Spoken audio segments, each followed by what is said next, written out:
All right, Susie, are we all good? Yes. All right, great.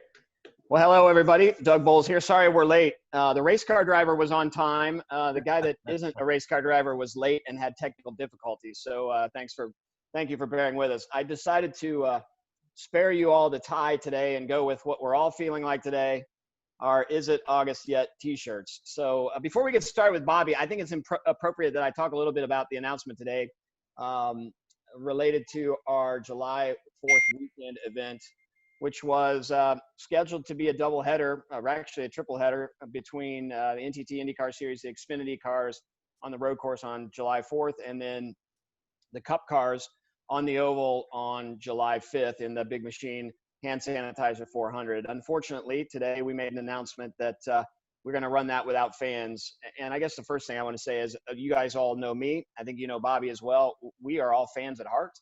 And the most important thing for us, for our sport, are you fans. And it is absolutely not fun thinking about running races without fans. The good news is beginning this weekend with the NTT IndyCar Series in Texas, and then the race coming up in July at the Speedway, they will be on NBC, big NBC, over the air NBC for everyone to see. So that's the only good news in it.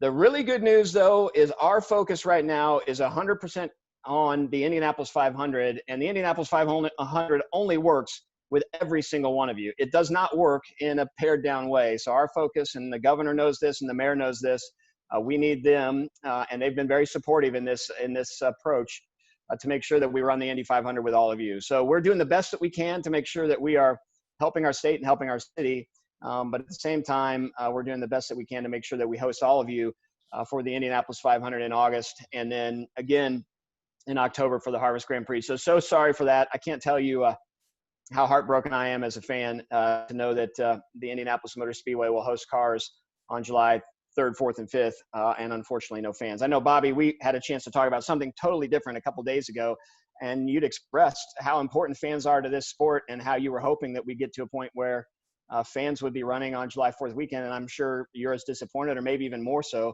than a lot of this, because you really do it for your fans. Absolutely. I mean, I think I think everybody is naturally very disappointed. I don't think the disappointment is any stronger on the fans' part than it is, from our part, those of us in the series. I mean, I'm a fan. As you said, I'm a fan. I've always been a fan. And to me, racing isn't racing without fans. And it's just a shame that this damn virus has has done what it's done to our country and, well, to the world for that matter. But,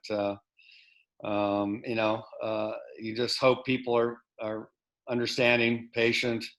It's a lot to ask sometimes, for sure. But in the end, we'll all be back. And in the meantime, there still is TV, so it's not like there's no TV. So you just hope people understand, and it's a lot to ask. I get it. For our sponsors, it's a lot to ask. A lot of our sponsors depend on the whole entertainment aspect of motorsports, bringing their customers in, their friends in, what have you, to achieve their goals and their individual goals, and without being able to do that, it makes it difficult. So it's not certainly the worst thing would be to have no racing by far. So at least we'll have racing, and we just hope everybody kind of understands, and we'll put on a great event. I have no doubt of that.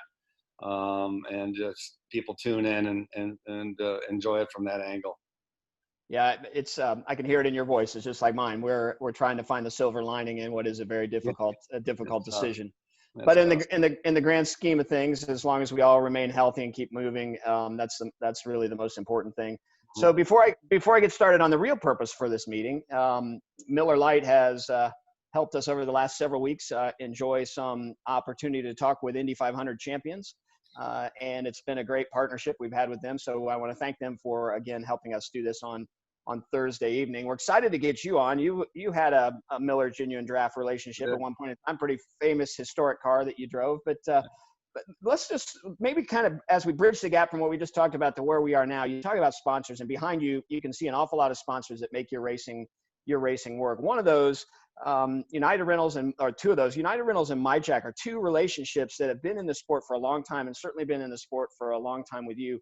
Why don't you talk about just how important it is to have the consistency of great partners like that to help you week in, week out, put a competitive race car on the track and help entertain fans? Well, it's super key. I mean, continuity is, every racing team is looking for continuity. You know, when you sign 1-year deals, the minute you sign a 1-year deal, you're looking for a replacement, or you're looking for some way to extend it. It used to be that, it was pretty automatic that when somebody would get into a series, like when, for example, when Miller was with me in '92, when they came on, signed with me actually at the end of '91. I mean, it was a 3-year deal, and I don't think we ever could have started Team Rahal, which, as it was known then, or the Rahal Hogan later on, without that kind of commitment. And so that was kind of the common thing. Today, it's very uncommon. And so when a company like MyJack, or a company like United Rentals, Fifth Third, we have a long-term agreement with as well. I mean, that's huge for a team, because it gives you the continuity that you're looking for, where you can make investments for the future, and that you'll have that, you're going to be there. And so of course, MyJack has been in motor racing since, I think, the early '90s, and the relationship between MyJack and United Rentals is a strong one, and United Rentals came in with us, I think, 5 years ago, and again, we've just we've had a good it's been a strong relationship with them. And so both entities use it really for client entertainment. Of course, their clients are the people who rent equipment or buy equipment or fix roads or make buildings, raise buildings, you name it. And so it's a kind of a very strong marriage between the two, and that's been a big plus for us, for sure. As well as all those names you see behind me have all committed to RLL for over the last 4 or 5 years, and continue to do so. So we're very fortunate, and especially fortunate in this time, where there's been a lot of concern, a lot of no one quite knows what the situation is, because it's a moving target all the time, as we've just found out for July 3rd, 4th, and 5th. But everybody stayed the course, thank God, and because they believe in IndyCar racing, they believe in what we're doing, and we work hard at ensuring that they get the value that they're looking for. Well, yeah, you absolutely do. And looking at some of those names, United Rentals helps us put on the Indianapolis 500. They're an integral part of that. Fifth Third Bank is really involved in Indianapolis, the Rev Party, and some of the things that take place. So you have great partners that not only invest in you and your team, but I've also figured out a way to use that as the platform to invest in other places, which is fantastic. Right. One of the things I was thinking as I was driving home here about the conversation with you, when we talk about some of the most versatile race car drivers in the world, we automatically think of people like Mario Andretti, Dan Gurney, AJ Foyt. You start looking at folks who have this unbelievably versatile racing career. And I got to thinking about yours, and I started just off the top of my head. It's Can-Am, it's Formula One, it's IndyCar, it's sports car. You are one of those drivers, and maybe one of the last drivers to really come through with just such a broad spectrum of experiences and, frankly, successes across all of those platforms. Talk a little bit about, I want to talk a little bit about Jim Truman at some point and how important that was in your life. But I'd love to talk a little bit about, people forget you ran 2 Formula One races. You were an amazing Can-Am driver. You ran a Porsche at Daytona. Won the 24 Hours of Daytona. You've run Le Mans. Talk about sort of the non-IndyCar piece of your career and how it ultimately led to Jim Truman and the Indianapolis Motor Speedway, and ultimately that victory in 1986. Mm-hmm. Well, as you were saying, Doug, I was always a big believer. I admired the guys, Mario, Dan Gurney, even AJ, of course. Jim Clark was my hero growing up. That these are guys that whatever it was there was to race, they raced it, and they were successful. And that ability to win across all kind of all these different categories, that to me was the real was a gauge of a driver's talent. And aside from the fact that I enjoyed racing, so I loved, I grew up in a family. My dad raced sports cars as a hobby, but I loved the idea of going to Le Mans. Dreamt about that when I was a young kid, or going to Formula One, going to Indy, driving. Anytime an opportunity came up, really, I even in '84, I got the chance to drive with the Wood brothers, at Riverside, California, and I drove IROC. To me, that it was all about, if there's an opportunity, you would do it. I never really had the chance to drive, on dirt. Of course, in the old days, the IndyCar Championship was comprised of both, pavement races and dirt races. So, how challenging that would have been back in the late '60s or in the '60s and early '70s.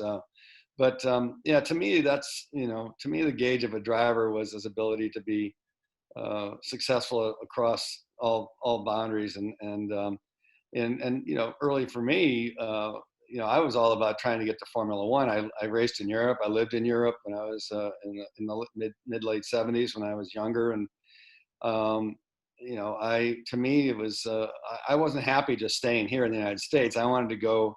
I always wanted to try to be a big fish in a big pond. And so and I also felt at the time that it was important to go test my skills against the world's skills. The guys from all over the place. That all over the world that would come to Europe in those days, and young guys. And when you look, when I raced in Formula 3, for example, in 1978. There were guys on the grid, Nelson Piquet, Alan Prost, Nigel Mansell, Arie Luyendyk, actually. Their crowd. These were drivers that were going to dominate Formula One and IndyCar for the next 20 years, and they did. And so, to me, that was very, very special to compete against those guys, and we did well against them. And so, for me, it was all about spread the wings, see how far you can fly. And that's what I did. Well, so you take that diverse background, you hook up with Jim Truman, you come to Indianapolis Motor Speedway, pretty good from the beginning. The first year, you win a couple races, almost win a championship in kart, ultimately win the Indianapolis 500. Talk a little bit about how special that relationship is, and then I want to talk to you about that race after that. I have a couple questions specifically about that race. Well, my relationship with Jim actually started in 1973 when I first started racing in SCCA here in the Midwest. Jim and I were always in the same race, different cars, different classes, but we were always in the same race. And of course, I was in college at Denison University, which is just east of Granville, or just east of Columbus. And Jim was from Columbus. He had a bar in German village called Dibbles, and so I'd come in and meet with him, and we just talk racing. And in '74, got to know each other even a little bit. I used to hang out at his house. Megan, his daughter, who's Tim Cindric's wife, was about 3 years old at the time, and she'd sit on my knee and we'd watch TV. It goes that far back, right? And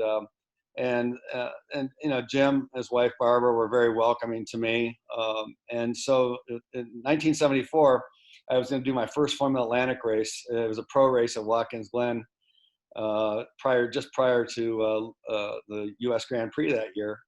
And I remember I was a little nervous, but I went up and asked him if he'd be willing to sponsor me at that race, and he said, "Sure, how much?" And I was kind of, I just threw out an number. I said $500, and he said, "Sure, no problem." And I thought, oh my God, it's my first sponsor, right? For $500. Every year, he was always supportive of me to some degree. He never was the primary sponsor. He never gave me everything I needed, but that little bit here, even when I raced in Europe, and I was coming back and forth, he would, maybe pay my airfares or something like that, anything to help out. And so we developed this really close relationship. He really was, he kind of filled all kinds of different roles. He was a mentor. He was a friend. He was like a brother, like a father. Just depending on the situation, the relationship kind of would change. And at the end of '81, he said to me, he had sponsored Vern Schuppen that year at Indy. They finished third. Yep. In an old McLaren. And he said, I want to start my own team, and I want you to drive the car. And I had to go find people to buy the cars and the engines, and he said he'd do everything else. And we started True Sports. And the first thing we did was we hired Steve Horn, and Steve and I and Jim kind of, put all the pieces together. Steve got all the mechanics and what have you.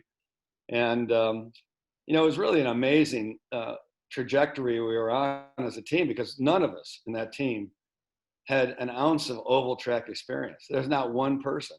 And, I'd driven Formula One, I'd driven Can-Am, I'd gone to Le Mans, and, 220 miles an hour down the straightaway at Le Mans. I mean, I'd kind of driven a lot of stuff. And we got to Phoenix, our first IndyCar race that year. And you talk about fish out of water. I mean, oh my God, it was like we had done nothing over all those years. And in fact, the first pit stop, they caught me on fire. And it was a pretty ignominious debut for us. And in fact, we didn't even go to the second race at Atlanta. We came home and kind of licked our wounds and focused on Indy. And so, yeah, even when we went to Indy, every day was a day of discovery for us, because we didn't know anything. However, having said that, we had some really great people assist us in our first my rookie year. Guys that would, the old timers, some of them, Herb Porter, who we had a good relationship with Goodyear, and Leo Mel, I did personally, and Jim did as well.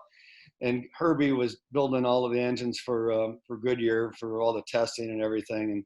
And I think Leo must have said to him, "Hey, look out after my friends here, would you? Make sure they, help them out." And I mean, we didn't know anything about wastegates. We didn't know. I mean, we were just, we were babes in the woods. And so we had a lot of people start to help us, and it was just amazing how, that year, of course, in '82, we did 9 races and won 2 of them. Cleveland and the Michigan 150, and probably Michigan was the most satisfying to me because it was on an oval. Mm-hmm. But yeah, I mean, it's and then here you are 4 or 5 years later, and you end up winning the 500. So it was an amazing group of people. Steve Horn was a great team manager. We had really great people. Of course, Jim Truman was the best owner you could have driven for. He drove, so he knew what was going on, and he was just a guy that loved giving people a chance to give them a chance and see how far they can run with it. And we were running a long way. Well, 3 things stick out in my mind from 1986. The first is running on a Saturday, right? Having the whole rain mess and then getting pushed to the next weekend, which, we've talked about a lot in this new August date about all the times that, yep. The race has either been run on a day that wasn't Sunday. And that was really the only one that wasn't run almost, connected to the weekend. Mm-hmm. But then the second thing is just that last restart. I mean, you had one of the most amazing restarts, I think, in the history of the Indy 500, and that catapults you to the ability to just go on and win. Did you believe that if you didn't get Kevin right there at that restart, that he was going to drive away? Was it that important, the restart? Well, I always tell my drivers the easiest time to pass somebody is on a restart, right? But you got to be on your toes. And people say I jumped it a little bit. If you look at the films, I didn't. I mean, Kevin had a decent start. The problem is Kevin's car was using a lot of the road, and it scrubbed speed off. And I had a good start. I was more worried about Rick, frankly, because he was right behind me. Right. But Kevin took such a wide line, Kevin's car, that I was able to get the momentum and get up in his draft, and that was that. But the thing that it was a good start, but what made the difference was how good the car was the car was really good all day long. The reason we got past is I got balked by a guy named Randy Lanier, and that's that kind of knocked me back a little bit. But the car had the pace, and then we showed that at the end of the race, those last 2 laps. I mean, I set the fastest lap of the race on the last lap, and so the car the car had the pace to win the race, and it proved that at the end. So it was. I remember being there as a fan, watching that, and thinking how cool that was to have Bobby Rahal win, knowing how important it was. And then a more magical moment happens. There's this moment with Jim Truman, a towel on his head, circling the racetrack, being interviewed. He's really sick. that had to have been a really cool moment there. But I wonder if, as the years have passed, does that moment mean even more now that you know how things have played out and what he really meant to your career, and what Well, that win meant to him? well, I will tell you. I mean, even today, when you're around people and you talk about it, you get emotional. If you saw on where they interviewed me right after the race, and I said I'm almost in tears. I mean, I couldn't. I was breaking up. I mean, I was. You know, Jim had meant so much to so many of us that, and had been so important in so many people's. You know, I mean, Willie T. Ribbs, Jim had helped, and Jim had helped a lot of Ed Pym, who drove at Indy, and Yep. a lot of drivers Jim just, you know, I wasn't the only one being supported by Jim. He was out there helping all kinds of people in all kinds of sports. And so he was so important to so many people. And you know, and to see him, you know, when you saw pictures of him when he was healthy, I mean, he was such a, you know, vibrant guy and just, you know, handsome man and just a great, great person. And then to see him at the end, you know, wasting away. I mean, it was, if that didn't bother you, I don't know what would. And he had so many friends in the paddock, you know, so many, you know, Doug Shearson was a good friend of Jim's, and there were many others. And it's interesting. Doug Shearson said to me years later, he said, the other 32 of us never knew we didn't stand a chance that day, right? That this was going to be somehow ordained, you know, that the good Lord was going to make sure that Jim was going to get his Indy 500 win. And it's true that as you know, as bittersweet as it was for the rest of us, because it was hard to celebrate. The fact that you are able to help satisfy or achieve a goal for somebody else is something special. And you know, the sadness is just he was never able to really enjoy that, and that's a shame. That's Right. a shame. It's still, as I think back on my 43 Indianapolis 500s, that's one of the more magical moments, though, seeing that, and especially seeing the way it played out, and just the way that was one of those epic battles at the end, and it was just a great race. So you go on and win 3 kart championships, IndyCar championships. You drive for your sports. You go to Craco, then you start Rahal Hogan. Talk a little bit about just again. The Indy 500 I know is special, but what's not just winning 1 championship, but winning 3 championships, the challenge of really doing that. Because even, I mean, we talk about the diversity of the series today, the diversity of the kart series, especially from the middle 80s on, it really was what it is today. It was ovals, short and big ovals, Right. Street circuits, road circuits. It was, you got a chance to race against Nigel Mansell. Yeah. Talk a little bit about what that meant to win some of those championships. Well, I mean, I think, of course, you know, to me, a championship is always more satisfying because it means that every day you were there. You know, you had to be counted every day. You know, it's easy. I don't. It's not easy to win a race, but you know, it's your day. It's your day. You win a race, and that's great. And you're happy, and everybody's happy. Don't get me wrong. I mean, that's thrilling. But to win a championship, you know, that's done over the course of a year. That's done over a long period of time, and to maintain that level of success and focus and hard work and everything that goes into it. I mean, that's why championships are so valuable. You know, it doesn't happen every day, and a lot of people win a lot of races, and there's a lot of race winners that have never won a championship. So, you know, it's the result of a real team effort, frankly. And you know, in '86, we hadn't done much of anything until we got to Indy. We'd had some DNFs. We got to Indy and we win. And of course, then then we go to Toronto, win again. And I think we won 3 of the last 5 races at the end of that year. So we won 6 races in '86. And in '87, I think we won 4 plus the Marlboro Challenge, so 4 or 5 races. That, you know, that's hard to do, especially in that crowd. You know, I mean, because when I got into racing, you still had in the IndyCar, you had you know, Johnny Rutherford, you had Gordon Johncock, you had Al Senior, you had of course Mario, and then in the middle of that, and of course you had Rick Mears, who was a star at the time. You know, obviously was a big star, And then you had new guys coming in like Fittipaldi and Michael Andretti, Al Unser Jr. You know, you had the new younger element coming in. So it was a tremendous time in the 80s when you had the kind of the old guard slowly phasing out and the new guard coming in.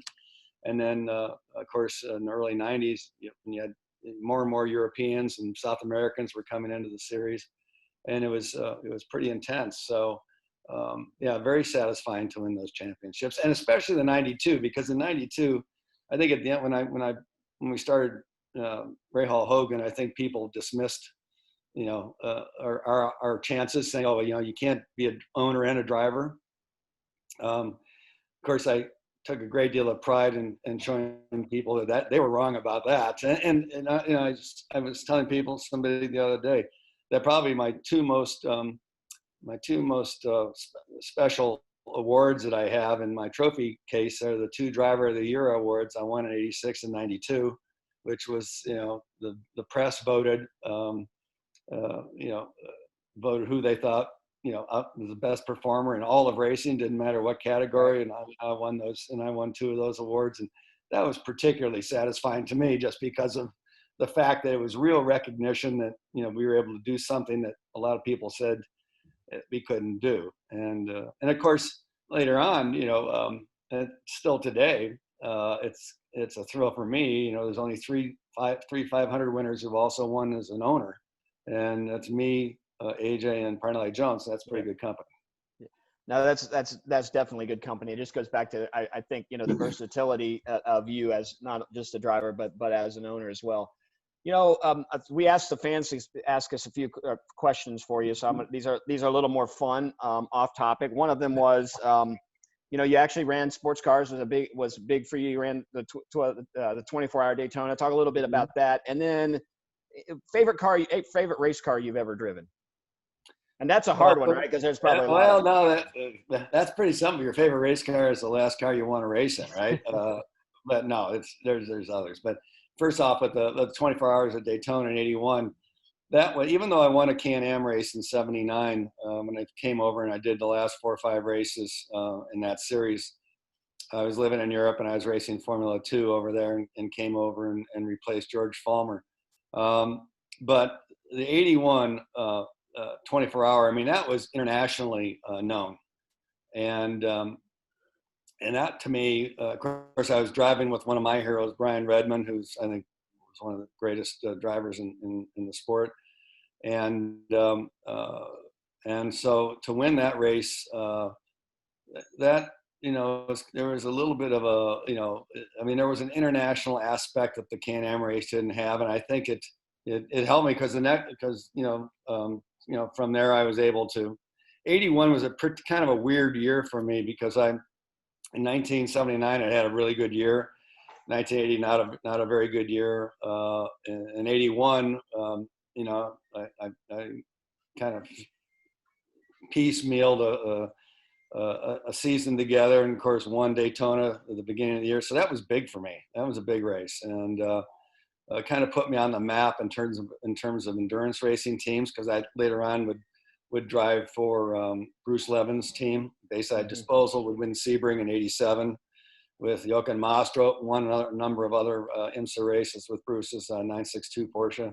So that was a big win for me at that time. Yeah, as far as favorite cars, I was kind of joking, but I wasn't. But I mean, my '92 March, or '92 Lola, I should say, especially on the 1 mile ovals, we won 3 of the 4 mile tracks that year, and should have won the 4th, the other one, which was Milwaukee. I was on pole, and I was unlucky because in those days they didn't close the pit, so I went past the pit entrance, and the track went yellow, and Michael was still. He wasn't past the pit entrance. He was able to get in. So he comes out in the lead. Now I'm at the tail end of the pack, and ended up finishing second. And that didn't make me happy, because, you know, we had the car to win that day, and just kind of the luck went against us. But I loved 1 mile ovals. I thought those were fabulous tracks. I loved Milwaukee, and that was my favorite. Probably my favorite oval was Milwaukee. But to win, you know, we won Phoenix. We won at New Hampshire, the first race they had in New Hampshire. and then won at Nazareth, which was a big win because that really gave me a leg up on Michael for my last championship, because we were going into the final race after that. So I'd say the 92 Lola, at least on the ovals, was the go-to car. 86 March, pretty strong. 86, Yep. we won a lot of races on a lot of different kind of tracks. So, you can sit there and, as I said, each season, each winning season, there's a lot of cars that I'm glad I never had to drive again. But those that you do have success in, it's you can go back and think about why each one was special, and they were all special in their own way. I'll tell you, I remember the '86 March with the pointed roll hoop, and just how cool that car was as a race fan when that came out. So the last couple of these, my wife has done a cameo appearance, and she heard we were talking tonight. So my wife is here to say hello. Hey, Beth Ann, how are you? I always love it because he's the only one I know who calls me Beth Ann. That's because I know you from way back. Way too far back, right? Yeah. Hey, I just wanted to say congratulations. New to be grandpa, huh? Yeah. Excited. That is exciting. Yeah, I think that's great. We're going to have to arm wrestle John over whether it's a drag racer or an IndyCar race. There's got to be racing in there somewhere, that's for sure. You'd have to think so, wouldn't you? Oh, I don't know. Gosh, the poor child. Yeah. I haven't asked Courtney or Graham what they think, but that may not be important. We'll see. Yeah. Just a healthy baby for starters, right? Yeah, we'll take that. Okay. For sure. Love you. See ya. So she heard you were on tonight, so that's so she needed to come down and say hello. So last thing, and then I'll let you go here. Dad, got a race car driver, one of our more popular drivers in the series, drives for you. Talk a little bit about the dynamic of having your driver related to you. It's got to be a little bit challenging. It's also got to be a lot rewarding. There's got to be sort of a balancing there. Yeah, I have a great deal of, what's tough about it, Doug, is, there have been decisions that have probably been made that weren't in the best interests of Graham, and that's hard. Sometimes you make decisions based on the team, and you're the owner. You got to do certain decisions. You're the driver's father. Maybe you would do other ones. So it's always a little bit of a balancing act. But it's a thrill when he wins races and does well. I'm a great fan of his. I think he can drive the wheels off. I still watch that Texas race from a couple of years ago, and I even know the outcome, and I still get nervous as hell watching that thing. So, there are, like any parent, and you probably know this as well as anybody, any parent, no matter how old your kids get, you still kind of see them as if they were like 7 or 8 years old, and they're out there pounding around Indy or some racetrack. Yeah, he's 30 years old, but somehow in your mind's eye, he's still 8 years old. And but I have to say that I feel particularly, I feel a little different this year in the sense that I have a great deal of respect for him and for the team and the people we have in our organization. And we've changed the nature of our organization over the last several years. We've got great people in our team, I think, and there's no reason, we can have a lot of success. And so, it's satisfying for sure when Takuma wins a race. That's awesome, because that's our team winning. And yet that there's no question that if your child wins a race, it's just a little bit special. But that's not to say that one gets more effort or the other. It's just different. And it's when he was driving for Carl Haas or Ganassi, you got to be proud of that. And we just hope we win a lot more races in the future with all of our drivers, no matter who it might be. And I know he wants to win the Indy 500 badly. Maybe this year, I hope, come August. Well, one of the things I certainly love about him, he is passionate about the 500, and it's always said that. So he's a great supporter of that event. Yeah, for sure. But the other thing, I think the reason fans like him, and even the fans that don't like him, the reason it is because he's so passionate. He wears his emotion on his sleeve. That's what makes you attracted to him. He is so competitive, and he tells you like he thinks it, and we really appreciate that. And when I get the question a lot. I mean, who would be your perfect pick for winning the Indianapolis 500? And when you start thinking about ways to promote the Indy 500, having a Rahal win after his dad won would be like having Marco win because of Mario. Just that connection and that story. But more importantly, Graham understands what the Indianapolis Motor Speedway means and how big of a deal it would be, and it would certainly be a pretty cool story if that were to happen. Yeah, hey, there's no question his passion for the 500. He's an Indy. He may have had some chances to go to Europe and race, but he never really was that interested. He wanted to be an IndyCar driver, and I think that's great. No, I appreciate it, and he's. When he's passionate about something and the text messages blow up, and I mean he's not just focused in the car, he's focused out of the car, and I really appreciate that. Thank you so much for your time. This means an awful lot. And when fans can't really get together and to get a chance to sit down and chat with you, thanks for being so candid about what it was like coming up through the ranks and getting where we are. I'm proud of you as a team owner and all that you've done and continue to do in the sport. And people know when they show up at the racetrack, they have to beat Rahal Racing if they want to win, and that's a great testament to each of you. But thanks so much, and fans, thank you for continuing to hang with us. It's a tough time. All our fans, we love you, and don't ever forget that we love you, and we'll see you as soon as we can. We'll see you. That's exactly right. And in the meantime, now that I'm done, I'm going to go have my Miller Lite, and we'll look forward to talking to you all soon. I'm drinking water. This is water, by the way. I'm right there with you. All right. Thanks, Bobby. Ladies and gentlemen, our 1986 Indy 500 winner, 3-time kart champion, Daytona 24-hour winner, a guy who's running everything. Thank you for taking the time to spend with us this evening. My pleasure. Take care. Take care. Thanks.